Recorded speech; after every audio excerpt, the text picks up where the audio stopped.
Oh, hi everybody. I have a couple minutes before the matinee, so I thought I'd tell you a story. So, I wrote a solo show called Prince Charming, You're Late, and we're going to get a second chance to do it in October at the Emerging Artists Theater New Work Series.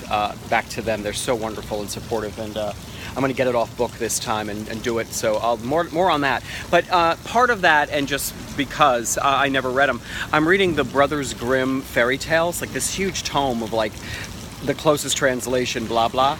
Turns out they didn't make up any of the stories. They're all these peasant stories and wives' tales and things that they compiled. And oh my God, they're crazy town. And there's so many themes that go throughout. Like everyone has a wicked stepmother. There's not one stepmother who's nice.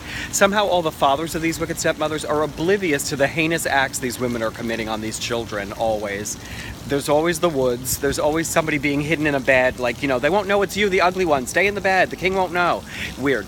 So here's the one I read last night. It's called The Three Little Men in the Woods. And it is not about three little men in the woods, barely at all. Here's the story. Once upon a time, there was a widower and his daughter. And there was a widow and her daughter. And the two daughters are friends. One day, the widow says to the widower's daughter, hey, tell your father I want to marry him. And if he marries me, you, daughter, will have milk to bathe in every day, gross, and wine to drink. You don't give wine to children. But anyway, she goes to her father, hey, Dad, the widow wants to marry you. Oh, I can't decide. He doesn't know. Marriage can be great, but it can be awful. He doesn't know what to do. So here's what he says. Daughter, take my boot, the one that has the hole in it, fill it with water, and hang it up on the big nail the great nail outside. If the water stays in the boot, I'll marry her. If it leaks out, I won't. Daughter goes outside, hangs the boot up, fills it with water. Somehow the water seals up the hole. And look, it's full of water. Okay, I'll marry her. He marries her. The first day after the marriage, she gets milk to bathe in and wine to drink, and her own daughter, the other girl, gets water to bathe in and water to drink. The next day, it all turns around. Now she's treating the stepdaughter like shit. And it turns out the stepdaughter is beautiful and virtuous, and the other girl is ugly and mean. Why they were friends in the first place, I also don't know.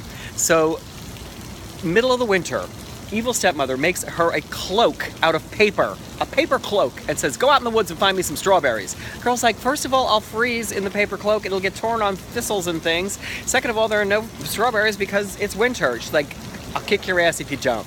So the girl goes out in the paper cloak, freezing, looking for strawberries in winter. Finds a little cottage with three little men peering out of it. Knock, knock, knock. Can I come in? She goes in. Oh, she has a crust of bread that the woman gave her to last the whole day. They let her in. She's sitting by the fire warming herself, and they say, let us eat some of your bread. So she gladly, she splits it in half and gives it to the little men. They say, take this broom, go outside, sweep the back porch there. She does. They say, she's so great, let's give her gifts. First one says, I will give her the gift of being more beautiful every single day. The second one says, I will give her the gift that whenever she opens her mouth and says words, gold coins will fall out. That's a nasty gift. Third one says, I will make it so a king finds her and marries her. Sure enough, that's what happens. She sweeps the porch, finds strawberries under the snow. Goes back to the kingdom. Now the stepmother is pissed about it. But anyways, and there's coins falling out of her mouth. And they're all like, oh, look, envious. Oh, coins. Oh, she wastes them on the floor. Oh, mean. Other ugly daughters like, I want this shit to happen to me too. So let me go out in the woods. Mother's like, okay, here's a great fur cloak. Go out in the woods. She goes to the same cottage. Sees the same little men, but she's not nice. Let me the fuck in, she says to them. They do. Share your sumptuous meal that you brought with you with us. No, there's not enough for you. Go sweep the porch. I'm not your servant. I ain't sweeping shit. They say, oh, let's give her gifts too. Every time she opens her mouth, toads will fall out. And I give her the gift of being uglier every single day. And she's going to die a miserable and horrible death. There's her gifts. She goes back. All these things happen. Something else happens where the evil mother sends the girl out into the snow again to dig in the ice for something. And the king rolls by. Oh, you're so virtuous and beautiful. Would you like to come with me and be my bride? Sure. She does. She marries the king. This makes the woman angry. Guys, I'm going to have to stop because this is already a 4.5-minute video. And that's only half this stupid story.